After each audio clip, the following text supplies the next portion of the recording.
What's going on, everybody? Hello again and welcome back to another episode of the Welch Report with me, Jean-Luc Welch. Make some noise and clap it up. Get excited wherever you are. We are back with another jam-packed episode for you today, covering the world of boxing, specifically a bunch of fights happened over the weekend and this morning with Canelo beating Munguia and Inoue versus Nery in an absolute action-packed war on both accounts. I'm gonna give my reactions on it all, as well as what may happen surrounding all of the fighters in the coming months, in the coming, potentially the coming weeks. Hey, who knows what may transpire as the world of boxing keeps on turning. Oh man, we got so much to cover. And before we even continue, my apologies on not getting the live stream to work again. I said we were going to live stream Inoue versus Nery. There was some trouble in trying to get this thing to work. Again, I'm new to this. I'm trying to learn. Really am. But again, that's why I gave myself some grace. Between now and June 22nd, either with the Undisputed fight with Tyson Fury and Usyk and or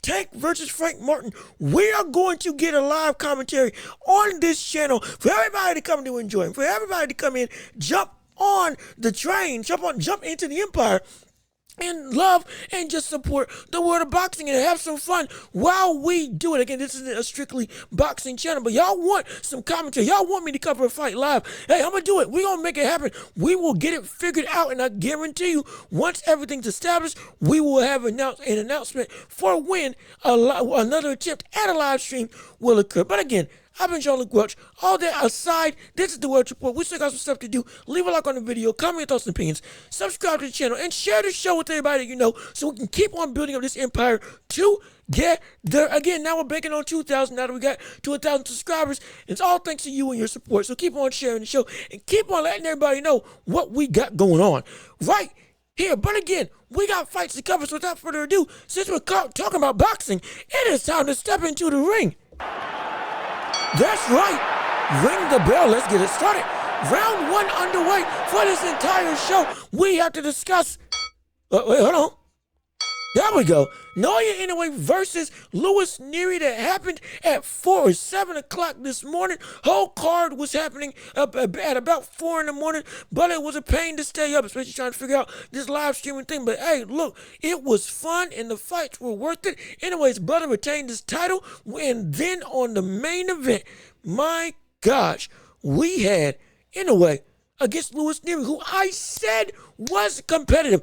I told y'all Nery was a dog. I told y'all that Nery was somebody that is legitimately seen as a real monster in that division. Not the monster again, but a monster in the division, because his power and his activity is something that takes a lot of people out. Again, he's 35, well now 35-2, but was 35-1 with upwards of 20 plus KOs. So no, he wasn't a real deal. He deserved a shot. Now, granted, what I didn't know was that what you all put me on and made me privy to in the comments was the fact that he tested positive for PEDs in the past when he went and fought in Japan.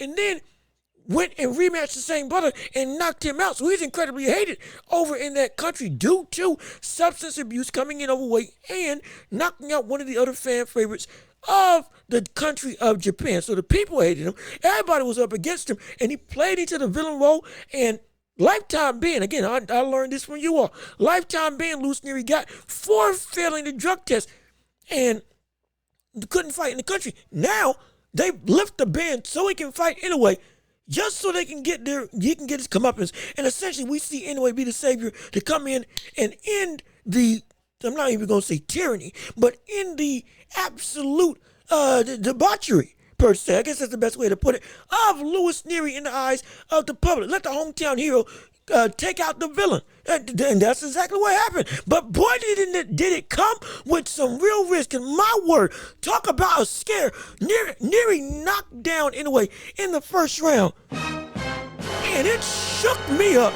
My gosh. I had seen Inoue hurt. I knew he could go and get over trials and tribulations. I understood that his chin was legitimate. I get that his IQ was impeccable, but I never thought he would ever get caught to the point he would get knocked down. I legitimately never saw that being a possibility. I knew that Nery had a puncher's chance. Yes, I said he can knock him. It is possible that he could win with his power. I didn't negate that. But I didn't think it was going to happen. My gosh, I did not think it was going to happen at all. I thought that was the furthest thing from my mind. And then next thing you know, up getting in on the inside, Nery lands a hook that spins Inoue around, and oh gosh, talk about fear that dropped in my heart. It was insane.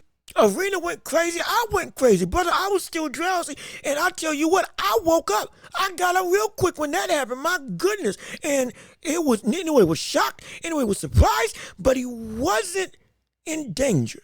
He looked like, oh, okay, this is a little more than I expected. Let me turn it up.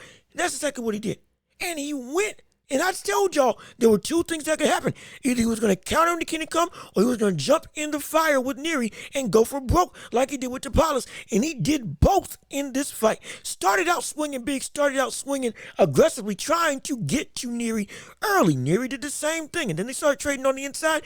Inoue got caught and got knocked down, to everybody's surprise. Afterwards, Inoue switched up his tactic entirely and started using his boxing ability and his speed and reach to get and set up Nery for the counter shots. And what happened? The very next round, he boxes, he lulls Nery into coming and overcommitting with those swinging hooks, and next thing you know, boom, catches him with a short left hook when Nery was fully exposed and caught him and dropped him. Caught him off balance again, didn't hurt him, but it was enough to drop him and enough to not only break the fight back even, but then set up the steamroll job that Inoue did for the rest of the fight. This man, it was sublime what we saw. His ability to consistently adapt and overcome at such a quick and rapid pace. There's a difference when a fighter is great and then they get put in trouble and now they're looking to figure out an answer. Inoue didn't even seem like he was worried about the answer. He just knew, oh, okay, I just need to do this plain and simple and I have this in the bag. He was already walking into the fight with confidence, with confidence that he was going to knock him out. To a degree, he was almost too confident, and that's why he got knocked down in the first round, because he thought he would be able just to walk through Nery. Understandably so. With somebody like Inoue, hey, he's got that right to be so brazen and so brash in how he acts in the ring and how he takes his opponent seriously. Though he takes his opponent seriously at all times, still, the outright notion of, hey, I can just boom, boom, boom and get him out of there.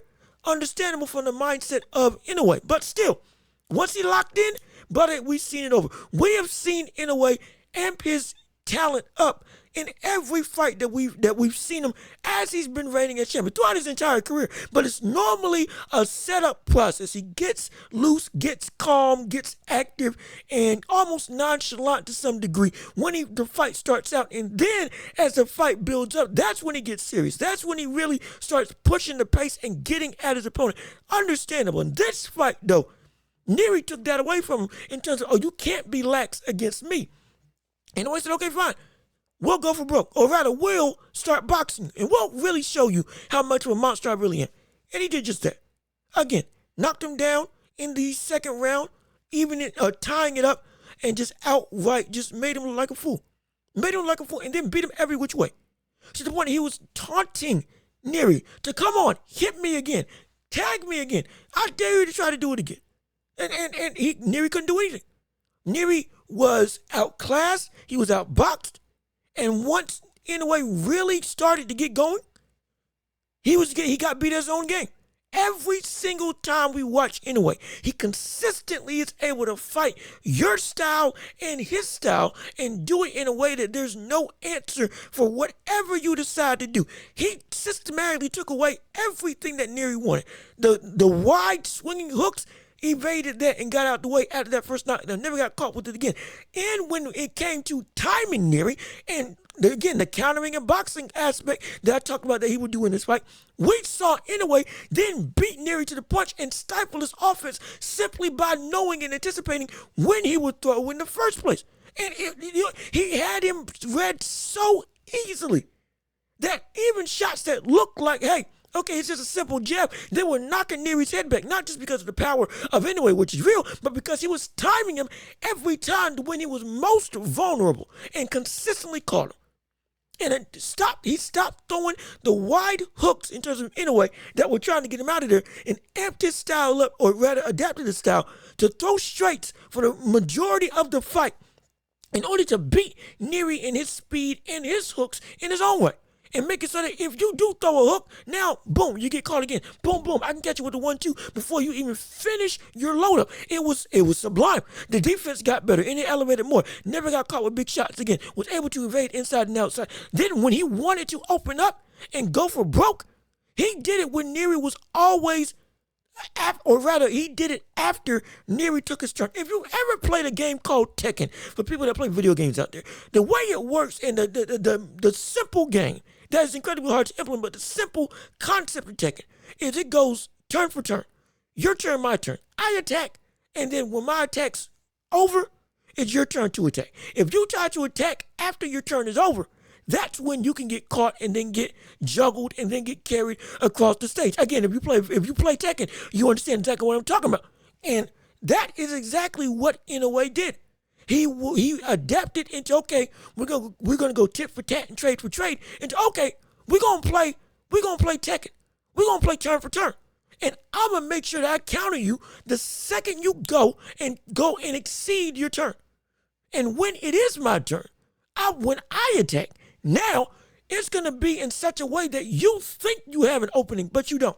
And then you get counted and caught again. And then that just happened all night long. A simple elevation of outclassing every single round. A level of comfort and level of confidence that got even bigger than when he first stepped into the ring with Nery as the fight kept on progressing, and knocked the brother down 3 times, knocked him out in the 6th round with a devastating right hand that was it. Brother, when I tell you that those knockdowns were vicious, and it speaks to how much better Inoue is than everybody else, not just in the division, but in boxing. The second knockdown that Inoue got was in round 5. I didn't see the hook when he threw it. It wasn't until the replay that I saw that he landed the hook around the guard in the fire while Nery was trading with him, that Nery didn't even expect, and it was around a small opening right above the glove that Nery had above. It was insane. It was ridiculous. It was ridiculous, and he almost looked like he just slapped him, and he went down like a sack of potatoes, and he still never recovered. Round 6, boom, gets up and walks that brother down and just takes him out. Again, uppercut. I did not tell y'all he was going to land. I wouldn't be surprised if uppercut would happen through the guard of Louis Nery, landing the uppercut when Nery ducked down in the closing moments of the fight. Landing the uppercut, Nery was ducking down, got caught, popped his head up, and then immediately went with a straight right that made that brother look like he got shot. He dropped like he got shot in the head. And it's scary because there was no torque. It was almost like Supreme Martinez when he throws his punches and just straight up arm. All upper body and just shoulders. Nothing. There was no turning whatsoever. And he dropped him like he killed him. This man, in a way, he's something special. He's something special. I keep saying it. And again, that brings to the next part of the show. Now that we got the breakdown of what happened in the fight, we understand this, we're looking at one of the best fighters of a generation, an era-defining fighter in Inoue. How great is he is a question that we now have to ask. As a 2-time undisputed champion, as somebody that's cleaned out 2 divisions, as somebody who has moved up the ranks and has continued to outclass and dominate anybody that's been put in his way, whether they are the best or not, everybody gets treated the same way in terms of outright destruction on the side of Inoue. How good is he? We have to start asking, where does he rank? I've already said he's on his way to being one of the greatest of all time. I'm now firmly in the mindset he is one of the greatest of all time. Now, many people say, hey, wait a minute. What do you mean? How can you put him at this high of a level so quickly? Well, understand this. The accomplishments that he's done, the talent that he's fought, the accolades that he's achieved, the history that he's made with him being 2-time undisputed, one of only, I believe, 2 people in the 4-belt era in boxing history, him and Terrence Crawford. In the whole of boxing history, Clarissa Shields, Terrence Crawford, and Inoue, only 3 people that have ever done undisputed in 2 weight classes. We're looking at something different, and at such a young age, he's going and knocking off everybody. He has beaten 1 through 4 in the rankings of the super bantamweight division. At 122 pounds, he has knocked down the number 1 contender, number 2 contender, number 3 contender, and number 4 contender. He beat Tapales. He beat Stephen Fulton. Now he beat Nery. The brother from Australia is now the number 1 contender, and I believe he's ranked as the 5th man in the division. I could be wrong, but still, the man was systematically, as champion, took the belts and beat everybody from 1 to now 5. It's insane. It's insane. It's so insane. He's made everybody. He's outclassed everybody. Even when it seems like he's in trouble, it is still one adjustment and he's got you. That we're looking at a mental genius in the world of boxing. We are looking, and this is where it really gets into play. Roy Jones Jr. I believe I said this before. I compare this man to Roy Jones Jr. And they're different, but they're the same. Roy Jones Jr. mastered the fundamentals, but it was athleticism first and then fundamentals afterwards. Meaning, he did what he did athletically, and he broke all the rules because of his understanding of the fundamentals of boxing and his physical capabilities. Allowed him to do stuff that, that shouldn't work, but it does. In a way, it's the complete opposite. He's got the athleticism that is so far and away above everybody else. It is. That's one of the things people just talk about, the power. Everything involving Inoue with his physical capability is so much better, sharper, faster, and just outright more refined from a physical standpoint. He's a monster in every sense of the word, but physically especially. But it's the technical ability that we see Inoue show on a night-to-night basis first that is then backed up by the athleticism. That's what makes him so special. It's the polar opposite of Roy Jones Jr., and this is not disrespectful of Roy Jones Jr. They're both doing the same thing in 2 different ways. It was athleticism, then technique for Roy Jones. It's technique and then athleticism for Naoya Inoue. I'm not saying one's better than the other. I'm saying that's the approaches that I've seen when they both fought. And it just looks different. It just looks different. It does. But in terms of the showboating, the outright outclassing, the wanting to entertain the crowd, and the willingness to take chances and do things against scary opponents like Nery, who are indeed dangerous with or without drugs in their system, with or without being overweight. Well, but every time he never ceases to amaze me, amaze anybody around me that I tell to watch this brother, and they now see exactly what I'm talking about and why I have him as the best fighter in the world. And really, that's where the conversation really lies in terms of where does he rank pound for pound. We're gonna get to that, but continuing with the greatness aspect. Where can he transition to in terms of all-time great status as he continues this career? And it's a valid question because when it comes to his greatness and what he can achieve, Inoue is somebody who, if he keeps on this track, can crack top 10 in boxing history. He indeed can. It's absolutely true. And more people would be saying that if he wasn't at 122 pounds. I believe Joe Tessitore was talking about it on the show as well. In terms of what's it called? What's that show called? The State of Boxing, that's what it was. The post-fight essentially show. Excuse me. Excuse me. Oh, so sorry. Getting too excited. My goodness. But in terms of the show and what they were talking about and where his ranking is all time, we're looking at Inoue, and he is indeed great.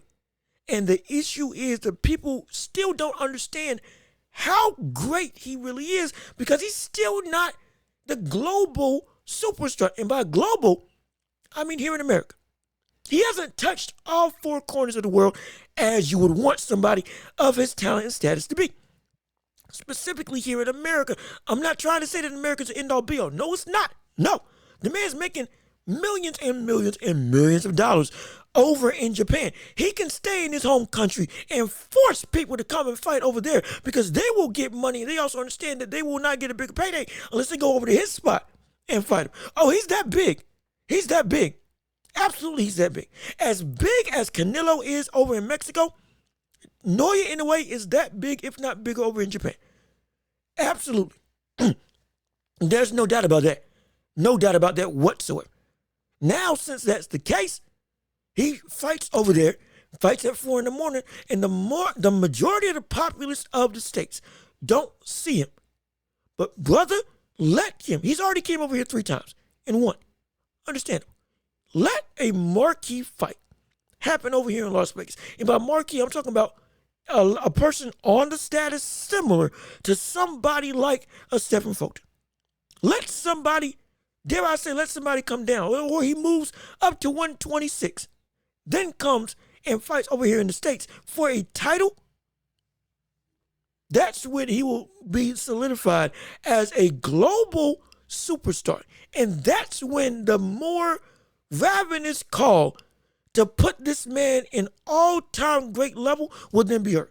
I'm still sitting here saying, you're never going to hear me lie, or you're never going to hear me try to play favorites or anything. We call it like we see it right here on the Welch Report. We don't mince words about nothing when it comes to how we view and how we feel about whatever situation. And when it comes to Inoue, I have been adamant, standing 10 toes down on where this man is in the annals of boxing history and how good he is in terms of all-time status. He is an all-time great. He's just on the lower rung for me. But for everybody else, he's not even all-time yet. Like with Timothy Bradley, when he was talking about how he isn't there yet unless he moves up to 126. No, that's stupid and ignorant. And your bald butt needs to sit down because you ain't saying nothing for nothing. You ain't saying nothing for nothing when it comes to how you're analyzing this. You're stupid in that mindset. Inoue is indeed an all-time great. He is, absolutely. With what he's accomplished now. At the Terrence Crawford accomplishing what he accomplished, being 2-time undisputed, put him in all-time great. That fight took him over the top and made me say, if it was in the 4 Kings era, he would be the 5th king and he would fit right alongside Marvin Hagler, right alongside Tommy Hearns, right alongside Roberto Duran, right alongside Sugar Ray Leonard. That accomplishment took him. In a way, being 2-time undisputed, solidified himself as being an all-time great and putting him on a pedestal of being able to compete in any era. Putting him on another pedestal of being in the works or being in the midst of the greatest that we've ever seen, regardless of era or generation. That is set in stone. Now is where can he elevate to? And he can elevate the top 10. Now, if he fights at 126 and dominates again, because again, the pathway that we're seeing from him is paid by Manny Pacquiao. It is. Paid by Manny Pacquiao. Paid by Henry Armstrong. Where the trajectory and the path that he's following is that of some of the best of all time, the top 10 level. Absolutely. That is irrefutable. That is the gauge, or that is the pathway that we're seeing from Inoue. It is the success on that pathway that will dictate where he falls once everything's said and done. But the pathway is Pacquiao, Henry Armstrong, and other fighters of the like who have won, moved up one. Absolutely. No doubt in my mind on that. And if he achieves it, he's gonna be top 10 all time. He will be top 10 all time. And it's again, I don't like just comparing anybody to everybody. But we're seeing what we saw from Pacquiao in Naoya Inoue. In terms of, brother, this makes no sense that you keep moving up and carrying your power, carrying your speed, carrying your chin, and being able to still be so dominant and outright better than the rest. As you continue to move up, even when you're tested, it seems like, oh, wait a minute, maybe you beat off more than you can chew? No, I didn't. I just didn't adjust yet. Now when I adjust, he's fodder to me, a peon, nothing more than a footstool compared to what I can do. That's what Inoue exudes every time he steps into the ring. And every name that he's fought has been so legitimate. If you follow the division, has been real, has been successful, have been former champions, have been a real threat to anybody in the division, have been at the top of the top. Cleaned them out. We're looking at somebody who is indeed so special. So special. Don't let this man's career get too late before you appreciate what he's doing. We're looking at an icon. We're looking at somebody who is set above the rest. It's a different level of sharpness. It's a different aura that he brings around him that always perpetuates itself when he steps into the ring. It's like nothing I've ever seen. There's a different type of sharpness to him. I've said that before. There's a different type of understanding of the game. He sees everything before it happens. He sees everything in slow motion. He reacts in ways that it's just not natural. In the midst of danger, he laughs when you hurt him and shows you why it was funny. This isn't like we're watching something that we are watching something that we may not ever see again, at least for another 20-something years. We are. He's mastered every single aspect of boxing. There's nothing that this man cannot do. And he continues to get better in showing aspects of his game that still are yet to be revealed. Again, tested, got knocked down. How are you going to answer adversity when somebody catches you clean and you succumb to the power? Well, I get back up. And what do? I make it so that the power is not even relevant. And then, even when I do get caught again in the fight, now I'm fortified. Oh, I'm used to it now. Oh, okay. I'm good. It's like he elevates every single stat about him every time he gets into a fight. And if you test him, it goes from a +1 to a +5. And you never see that problem again. I'm telling you, we are looking at a man who is absolutely changing the way that this generation will view boxing in terms of what the elite echelon should be for the modern day. We already know Sugar Ray Robinson, Sugar Ray Leonard. We know the greats of the past. Again, Henry Armstrong, Ezra Charles, Joe Louis, Muhammad Ali, Mike Tyson, Marvelous Marvin Hagler, Tommy Hearns. We can keep going on and on and on and on and on about the greats of the past. We are watching one of those greats being born right now. Or rather, not born. Not born. We're watching them live. Live and get better. Live and be in their prime. Don't let the sun go down before you acknowledge how good this brother is. Don't do it. Don't do that at all. And if you are a detractor, you have no business watching boxing. We keep on saying this man's the real deal. And if you continue to disrespect him, like Timothy Bradley, in terms of where his status is, what his talent is, due to him being in a lower weight class, due to him not being at 135, or what can you achieve when you move up? Why are you testing yourself at a weight division that just is where you fit?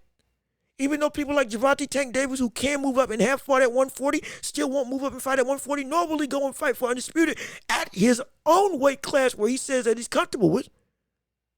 And other champions, even at the Undisputed level, like with Canelo Alvarez, aren't taking on the best competition that is set right in front of them, which we will get into with Canelo. But like with David Benavidez, when it's right there after cleaning out the rest of the division, there's only one man to beat and you still are demanding more money?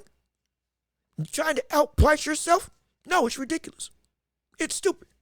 In a way, embodies the absolute quintessential way that a boxer should go about making his legacy, leaving his mark, and fortifying himself into the annals of history for the greatest that we've seen.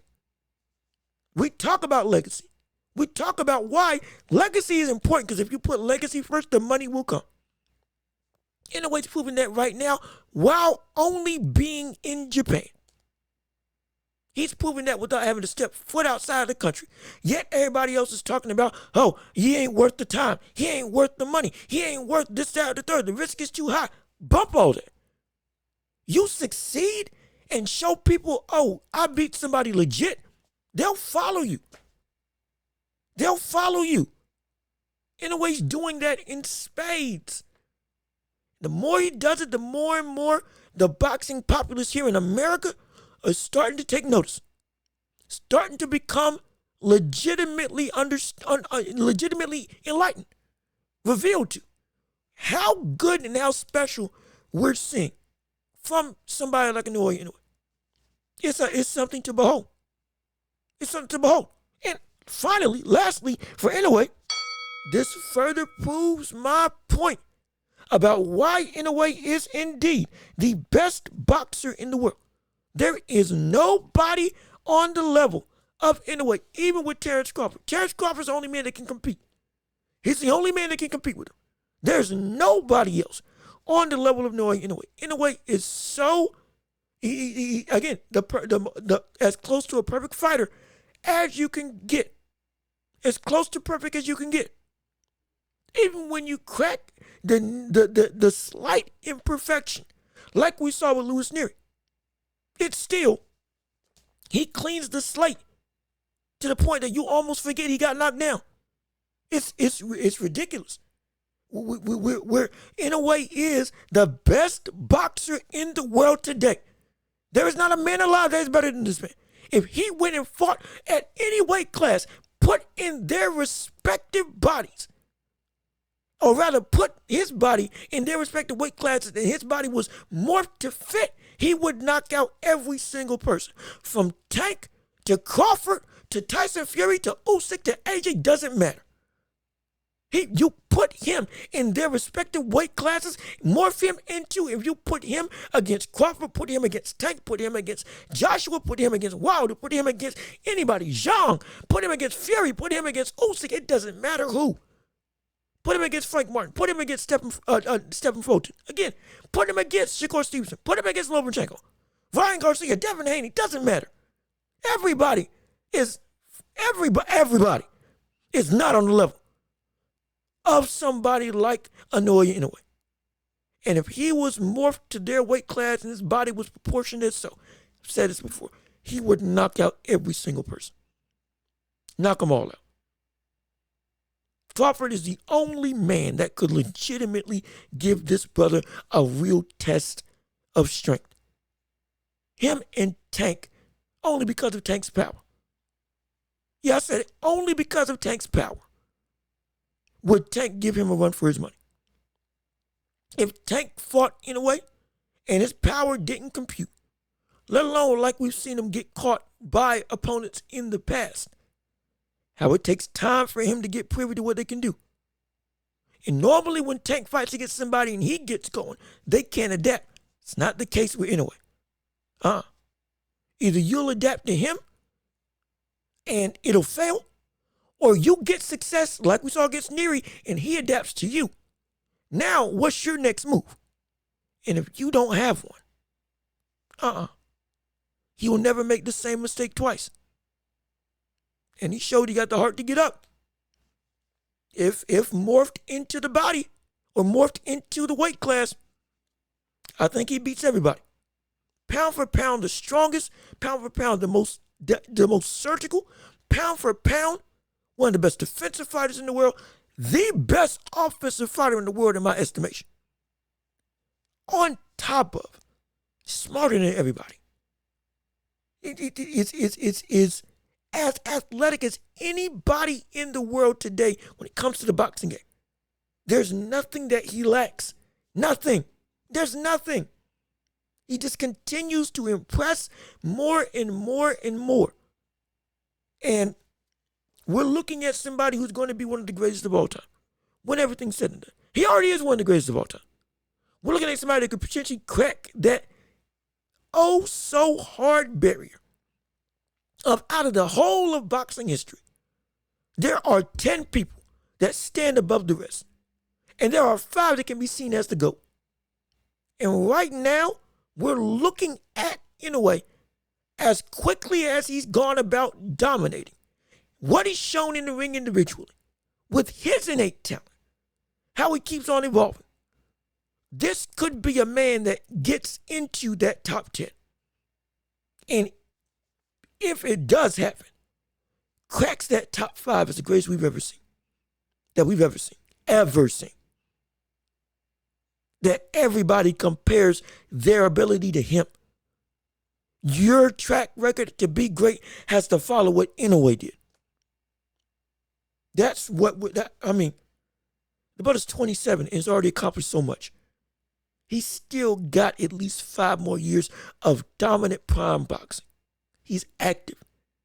He's evolving. He's fun to watch. He's technically nearly perfect. There's no style that he can't fight, nor no style that he hasn't seen. And everybody gets treated the same way. You get knocked out. We're not looking at a monster. No, we're looking at a myth. We're not looking at a monster anymore. We're looking at a myth. We're looking at a mythological man. We are looking at somebody that doesn't seem real. We're looking at John Henry. We're looking at Paul Bunyan. We're looking at people that don't exist, that are just in the mythos of culture. And we tell stories about them as, hey, this is what you can be. That's what we're looking at with Inoue. He's transcending just being something acclimated to what we could even put on actual things that exist. Let me refine that phrase a little bit. We can call something monstrous. We can call a person monstrous. We can call an animal monstrous. We can call a monstrous structure. We can apply monster to things. Inoue's getting to a point where we can't apply stuff just in the real world to him anymore. He's myth. He is myth. He is example. He is blueprint.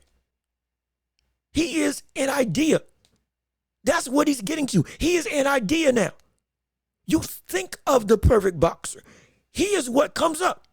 You think of what somebody who outclasses anybody, an entity that just goes and dominates. In a way is what pops up. Folklore, in a way. He's transcending just being named as something we can apply just in what we see. He's Bigfoot. He's the Loch Ness Monster. Again, Paul Bunyan, Hercules, Zeus. We're looking at, he's myth. That's what we have to call him. In a way, is myth. No longer just a monster. He is myth. This is something that shouldn't exist. This is something that we wake up scared of at night. This is something that we told stories about to our children. This should not be possible. This should be, again, only folklore. Somebody fighting at this high of a level. But it's not. And we can't compare it to anything that we see. It's myth. That's what I'm going to start calling Inoue. The myth. The myth Naoya Inoue. Because I can't apply anything to this brother. He's that great. He's that great. He's bigger than a monster. He's scarier than a monster. He's beyond just fear. He's beyond just somebody who is dominant. He is myth for anybody who watches him, because you can't believe what you're seeing. He's myth. The myth Naoya Inoue is what I'm tied on for the rest of his career, because he's unbelievable, absolutely unbelievable. But again, we still got more stuff to cover on this show, like with Canelo Alvarez versus Jaime Munguia, as we switch gears in an absolute barn burner of a fight. And this, brother, you want to talk about a war? It was the epitome. Again, Cinco de Mayo weekend was absolutely phenomenal. Barrios came back and had a great fight. It was top to bottom, a very entertaining card. Then we get to Inoue, then we get Canelo versus Munguia, and that was Young Lion versus Old Faithful. Young Lion versus Old Lion. Old guard versus young guard. Literally a mirror image of Canelo versus Mayweather. Munguia versus Canelo. The man who's accomplished it all versus the man who's up next. What can happen? What will he do? And Canelo took this man to school. He educated him on what it takes to be a champion. Munguia was legitimate. Munguia was real. Munguia was somebody who is, in fact, so much and a potential, another great Mexican hope. He gained so many fans when he fought against Canelo with his heart, with his just legitimately landing hard shots on Canelo, showing determination, showing everything that he's got, giving it his all, and he made so many fans. I was already a fan. People that were around me were like, yo, I want to see this brother again. He is the truth. This is how we saw it with Canelo when he fought against Mayweather. Even in defeat, now you can learn and overcome. History is repeating itself. But in the process of repeating, this was a lot more damaging than the lesson that Floyd gave to Canelo in their fight. Because Canelo, brother, his brother knocked him down. In a situation I ain't never seen Munguia knocked down. I seen him hurt. I knew he could get caught. But I never seen him knocked down before. And Canelo was able to do it by round 4. After I had Munguia, due to his activity and his volume, being able to win the first 3 rounds. That's what I had. And I spoke about it. I said if Canelo could gas him out, and we see the volume of Munguia really take hold, like we saw with Bivol. When Bivol was just relentless in the offensive pressure, just constantly peppering shots. We can see an upset. And it was looking that way for the first 3 rounds. Hey, wait a minute now. Munguia's looking serious. This is a man who's actually, forget coming to fight. This was coming to win. He's giving it to Canelo. Oh, gosh, he's actually putting in work with his brother. Then Canelo gets round 4, counters him with an uppercut. And drops him. Just drops him. And then proceeded to, from what I could tell, almost carry Munguia. Yes, Munguia was still dangerous. Yes, he was still taking precautions. But it felt like if Canelo could have kept on dominating and eventually getting Munguia out of there if he wanted to. But he almost didn't. I'm not saying that, again, I'm not trying to insinuate what we heard Timothy Bradley insinuate when he covered or when he talked about that fight earlier this morning. I'm not trying to insinuate that, he was just compassionate. No. But it felt like there was more that he could have done. But he didn't. I believe even Canelo might have even said in the post-press conference or in the post-fight interview that he did indeed let Munguia go all 12 rounds. I'm not one to say that, you just let somebody happen. No, somebody was indeed tough. Normally that's the case. Maybe in this situation, that wasn't. Because once round 4 happened, we then saw Canelo really take hold and do everything. Landing with the straight right consistently, slipping and dodging, using that head. Again, it wasn't as exaggerated as we saw against people like Danny Jacobs or against Gennady Golovkin, but a constant ability to walk in with your hands down and be able to, or rather walk in with your high guard and then understand when to slip back and keep that forward pressure. It's just teaching. It's just teaching. It's sublime. Canelo showed everything that we wanted from a consistency standpoint that we saw in the Charlo fight. When he said nobody beats this version of Canelo, okay, let's see what you can do. And he did just that. Once he got privy to the volume and the speed and felt the power of Munguia and switched gears and started adapting and changing, countered him to kingdom come. Like I said in the breakdown, he went and caught him coming in. Landing the straight rights. Landing, ironically enough, he kept throwing that hook to the body, and if he hadn't thrown that hook to the body as much as he did, and instead went for an uppercut to the body and or uppercut to the head more often in this fight, like he was doing later on in the rounds, then this fight indeed could have gotten stopped. It really could have. Because the defense of Munguia, it isn't bad, but it's still, like I said, so many holes to it.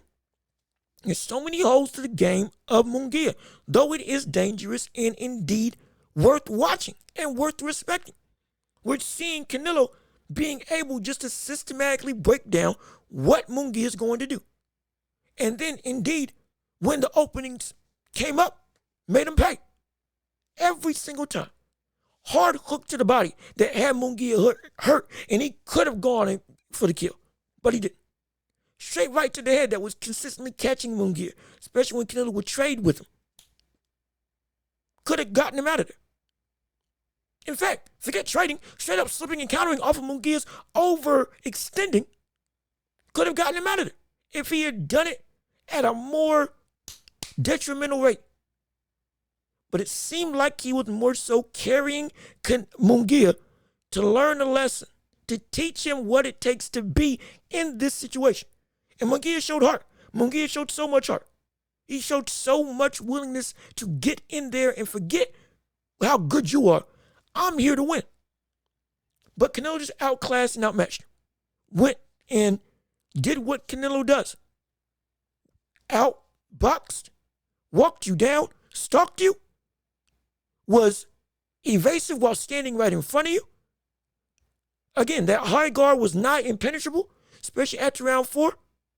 And the volume that you did in terms of Munguia, he had seen that same tactic before from Bivol. He's now understood how to adapt and change.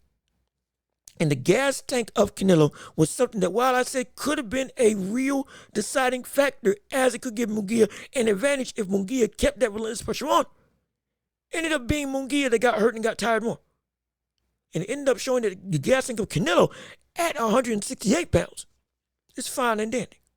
We have nothing to worry about. The only thing I didn't like about Canelo in this performance was the fact that we are still seeing this man load up on shots when he could just simply throw at half the power and all the speed and have even more success as an offensive fighter. That's the only thing I don't like about it. That was the only thing that I couldn't stand with this performance from Canelo. He still is loading up on those big shots and is still throwing, to some degree, one-punch combinations to hurt you, which understandable. It's just at some point in time, like we saw with Bivol, it's still an issue where that can be beat. It indeed can. You would have so much more success if you took some heat off of those shots and just aimed at speed and landing. Because naturally, even if you throw at 50%, if you're Canelo, brother, you'll still damage her every time. And you'll be able to be more fluid in your combinations. And when you did throw combinations, hey, it was great. It was phenomenal. It looked beautiful. It was absolutely beautiful. Absolutely, it was great to watch when Canelo threw combinations. When he gave Munguia work and gave him a taste of his own medicine. It was great. He just didn't do that for the entirety of the fight. That's the only thing I didn't like. It was the only thing I didn't like about this performance. He could have done more in terms of the way that he was punching. The volume and the speed at which he was punching. It could have been better. He could have landed a lot more and potentially still could have gotten Munguia out of there. Again, if he did not choose to let and carry the young fighter to teach him a lesson.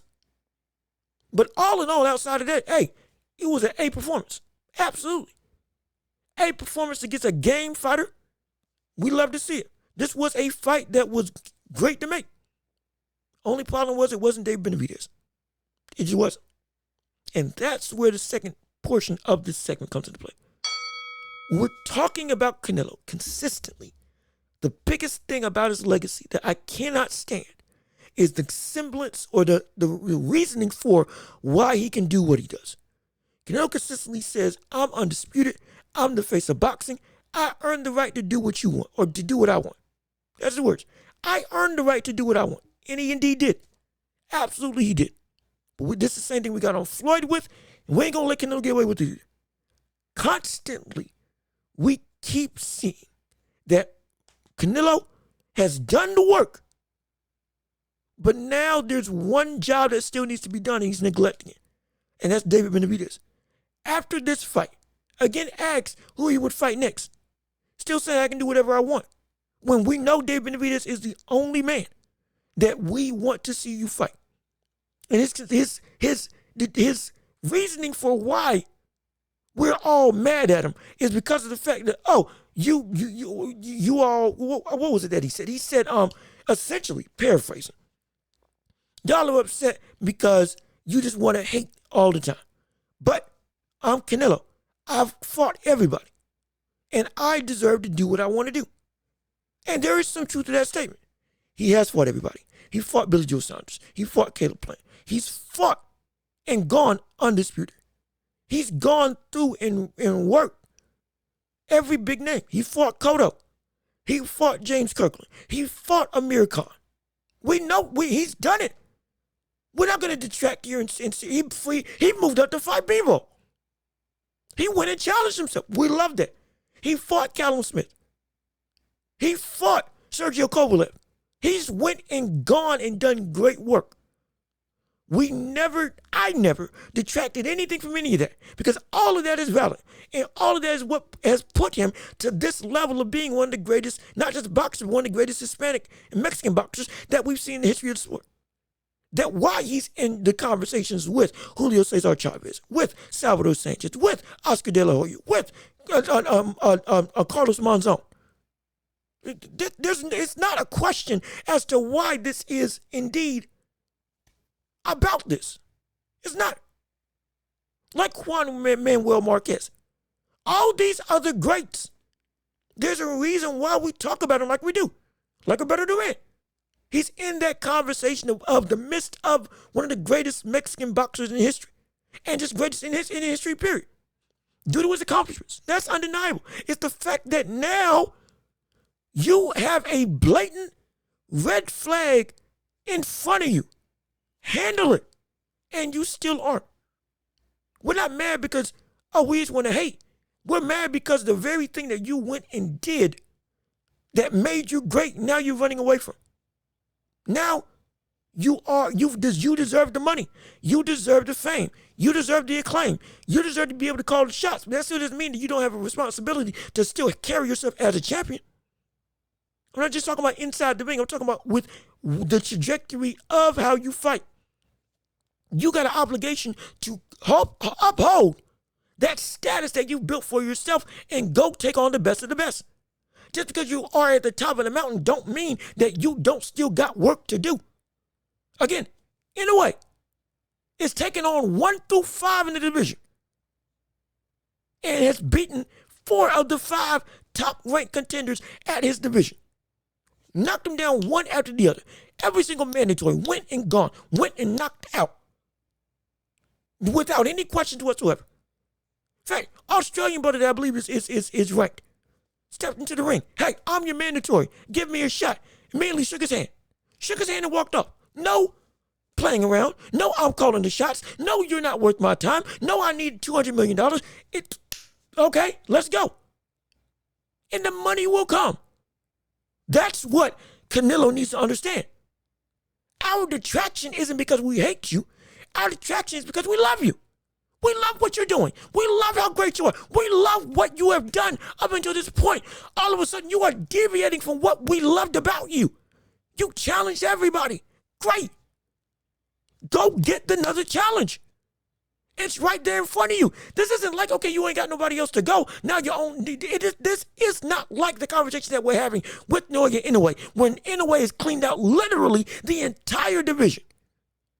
And now what you have in front of you is a situation where any other contender up until this point, number one contender or not, the boxing public sees as very much below his level.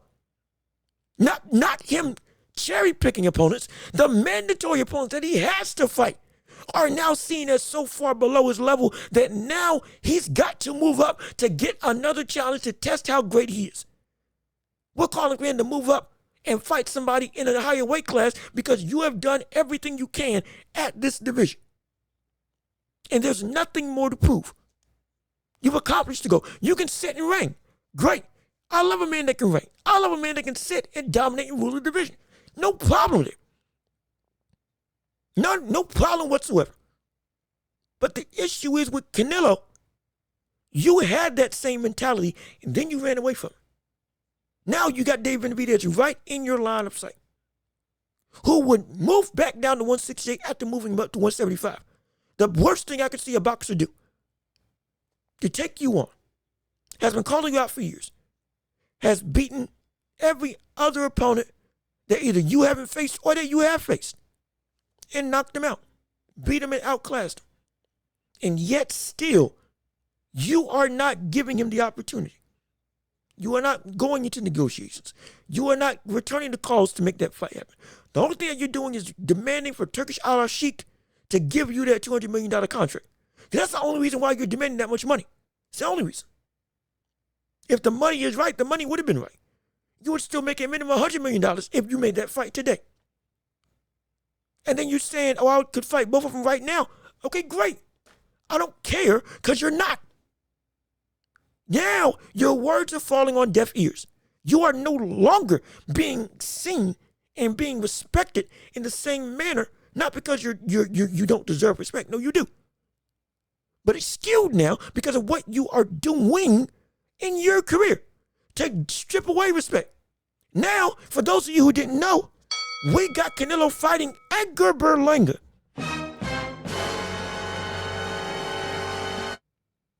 That's what's teased as the next fight.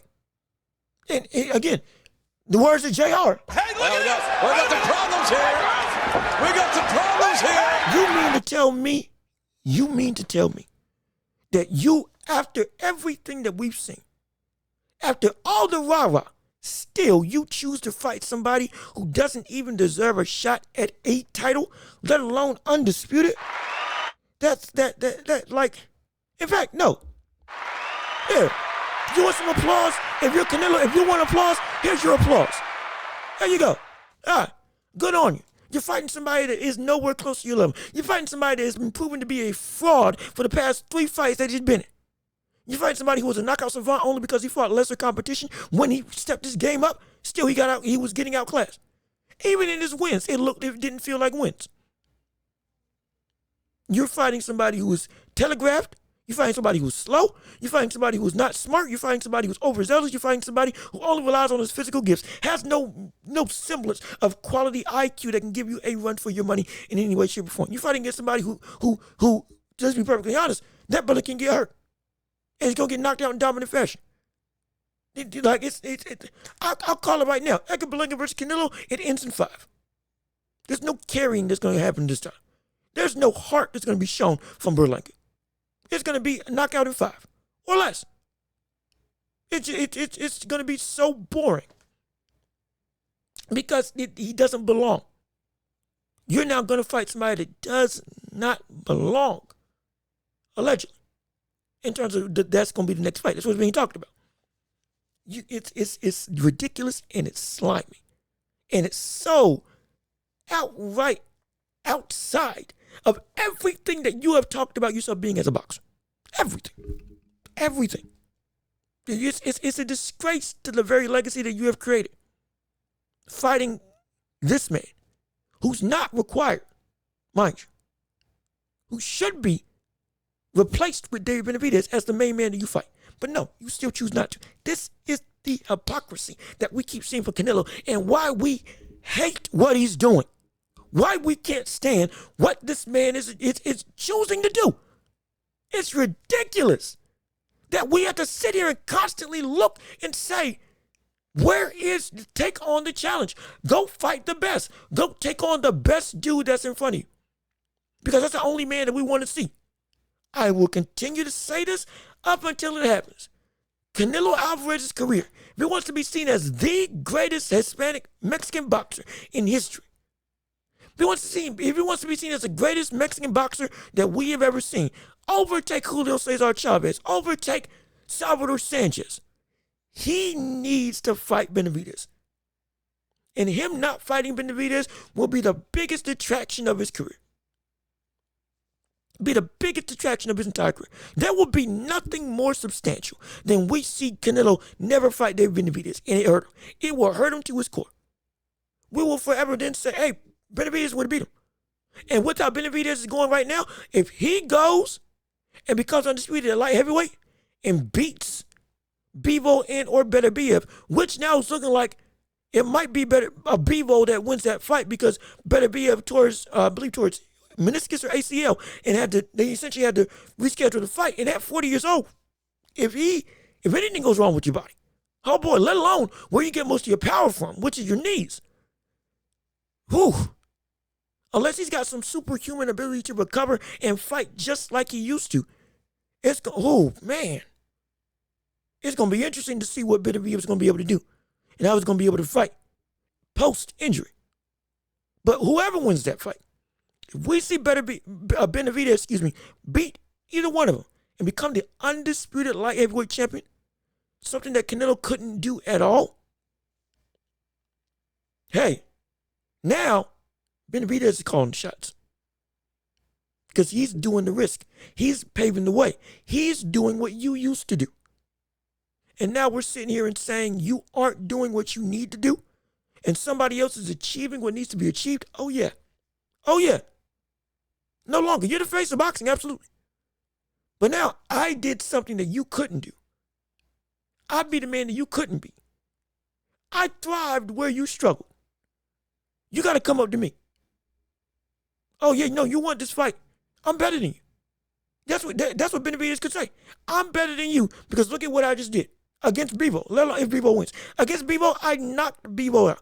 I beat Bivol to Kingdom Come when you looked black and blue by the time you got done with that fight. Bivol, the biggest thing that was hurt on Bivol was his arm. That was the biggest thing. Not his face, his arm was the biggest bruised part on his body because you weren't hitting nothing. You weren't landing. You were just chipping away. But it wasn't enough, was it? No. Now, look what I did. Sent Bivol to the hospital. I'm the reigning undisputed champion. Same title as you, but in a weight class that you couldn't do it, that you couldn't cut it. A weight class that the champion at that point in time said, I'll come down to your weight class to take your belts since I gave you that opportunity to take mine. Let me come down to 168 and take yours. I instead took his. Now come up and fight me. Come on. You want your redemption? It's right here. You want to show you can fight at 175? It's right here. You want to get one of the biggest wins in your legacy and redeem the loss that's going to be forever on you? Come on. Come on. In the words of Dwight Howard, come on.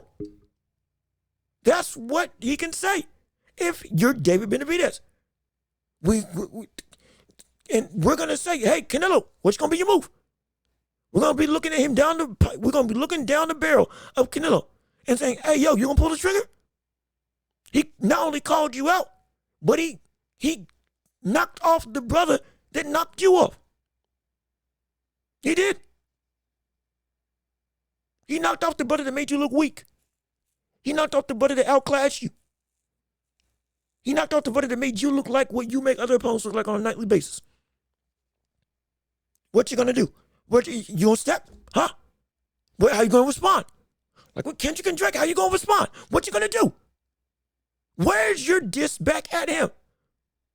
Because right now your only diss back at Benavidez is, I'm the face of boxing.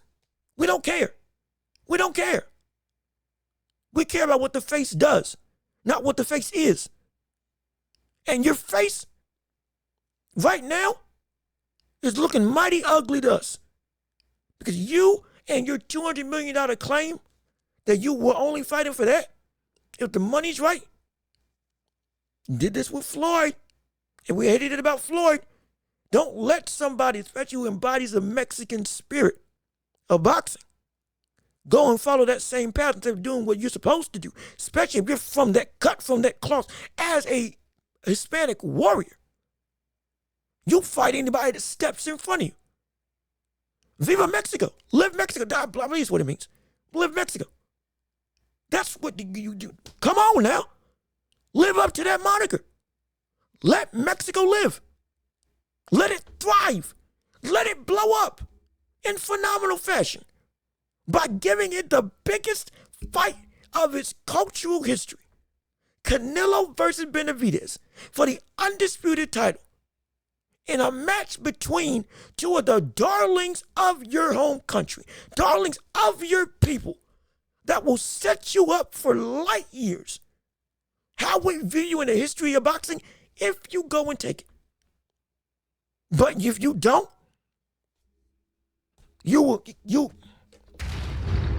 that's what's going to happen. In fact, hold on.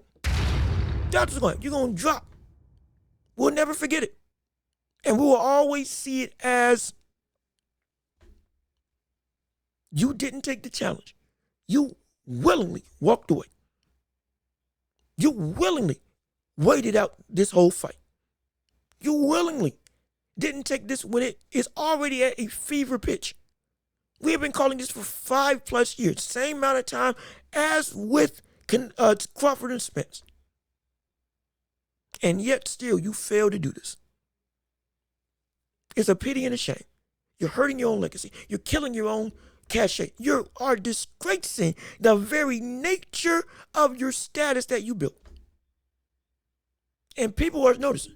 People are calling you out on it. And we hate it. We hate it. And hence they will start hating you. And when that happens, but it's going to be hard to get anything to happen in your favor. Even with Turkish Al-Sheikh. He said that he'll work with Benavidez before he works for you. Granted, he's trying to get Crawford and Canelo together. If Crawford handles his business at 154 with his next fight that's happening on Saudi Arabia in the Riyadh season. But if that happens, he's doing it more so because Crawford is trying to achieve everything. And don't let Crawford beat Canelo. My gosh. One, what that would do for Crawford would be, this will be the last point of the show.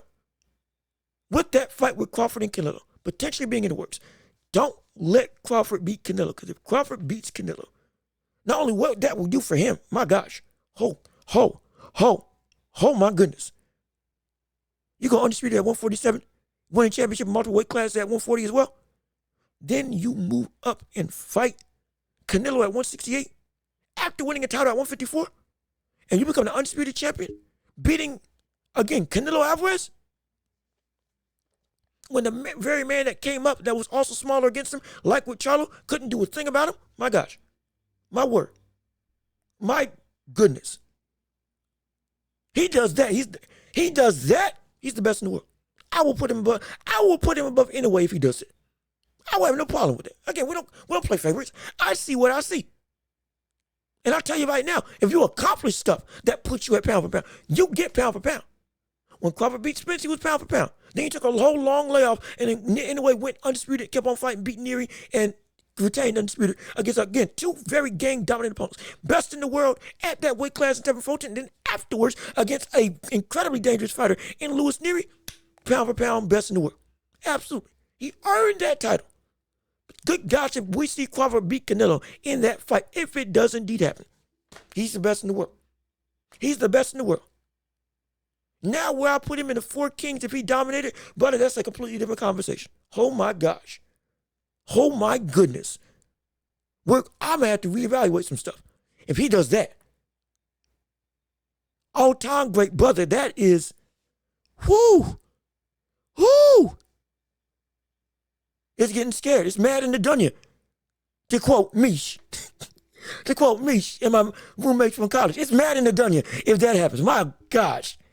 But boy, don't let him beat Canelo, because what that would do against the legacy of Canelo would be so insane and detrimental. Due to now, you never could beat Benavidez, could you? That loss would validate everything.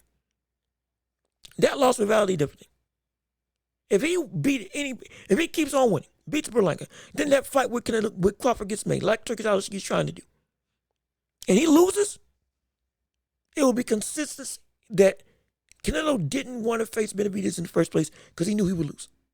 He knew it wouldn't happen. He knew he couldn't beat him. If he in fact gets beat by Crawford, and his legacy will then be cemented and never be able to elevate. The only way he would elevate at that point is if he rematched Crawford, knocked him out, then beat Benavidez and knocked him out. I dare say he would have to beat him twice to get back to that you're the best you're the best Mexican in history. I dare say. Because it would be that detrimental. That bad. It would be that bad for him. But it's all up to what you do. If Canelo fought right now, David Benavidez, and lost, we would still hold him in high regard because you went and took the challenge. We don't hate the fact that you lost to Bevo. We love the fact that you took the challenge. Okay, you tested yourself. You went too far above your weight class to be comfortable to win. No problem. You did something that we haven't seen other people do. Hey, here's what it is. At this stage in your career, your body couldn't do it. You could do it when you fought against Kovalev and took that title like heavyweight, then dropped it. But against Bevo, This stage in your career, that weight is too much for you where you can't fight at your optimal level. Fine. You got beat. B-Boy had the game plan. But also your own ability and stamina were compromised due to you having and not being able to carry that weight properly. No issue there. But you challenge yourself and we love it. You fight the Benavidez and you lose. We don't hate you. We love you. You went and fought. You gave the man who earned his shot at you the opportunity. He took it and won. It doesn't discredit what you are. It's just, oh my gosh, hey, we got another top dog. That could lead to a rematch. That could lead to a trilogy. That could lead to a 4-fight series. That could lead to a fight rivalry that rivals Marquez versus Pacquiao. Sugar Ray Robinson versus Jake LaMotta. Tommy Hearns versus Roberto Duran. Excuse me. Tommy Hearns versus Sugar Ray Leonard. Roberto Duran versus Sugar Ray Leonard. It could rival it all. But it's up to you to take the challenge. Take the risk like you did so far ago. You're not going to lose yourself in terms of how great you are. No. You're still the biggest cash cow in boxing. You're still the biggest moneymaker in the entire globe. Nobody brings in or is as known as you. That's not going to change. But what will change is how we see you if you don't take this risk. You not doing anything is worse than you doing something and failing. It's worse. It's almost like conceding defeat. We can say whatever we want about this Drake and Kendrick beef that we got going on right now. At minimum, we can at least say, well, at least Drake responded. Drake, we were waiting on him when Kendrick was going blow for blow, back to back. Family Matters, Not Like Us, 616. A triple combo. Heater after heater after heater. Excuse me, not Family Matters, I'm sorry. Meet the Grams, 616. Not Like Us, back to back to back. We were getting scared of whether Drake would respond. He's losing to Kingdom Come, but at least he finally responded. Hey, no problem there. You're still losing. We still don't look at you the same, absolutely. But we respect that you went at him. Even if people told you don't, you still did it. There's nothing, we can't. Whatever we feel has to stop at some point because he went back at him. At minimum, he went back at him. But if he had just stayed silent, brother, that would have been even worse. Oh my gosh. Now with Canelo, you staying silent and not taking the challenge to Benavidez is going to be worse than you losing to Benavidez in the first place. Because now you are robbing not just the fans of what they want to see, but robbing your own status of what you represent and how you carry yourself. It will never be the same. It's up to you to make this happen, because if not, highly illogical and incredibly detrimental to the legacy that you built up for yourself. But with all that being said, this has been another episode of The Welch Report with me, Jean-Luc Welch. Thank you so much for tuning in and listening to the show. I appreciate all the love and support. Keep on leaving likes on the video. Please like the video. Oh yes, like the video to get this up to the masses. Comment your thoughts and opinions to get interactions. I would love to comment on what you all have to say, and subscribe to the channel and share the show with everybody that you know, so we can keep on building up this empire that we have of a community together. Again, I'm gonna get this live stream thing right, and by the next major event, we're gonna have a fight. We're gonna cover it on here, and we're gonna be able to interact with you. It's gonna happen. I'm gonna make it happen between now and June. It's going to happen. Be prepared. I'll make an announcement and everything. But again, I've been Jean-Luc Welch. Y'all have been wonderful. Peace and love. We are out of here.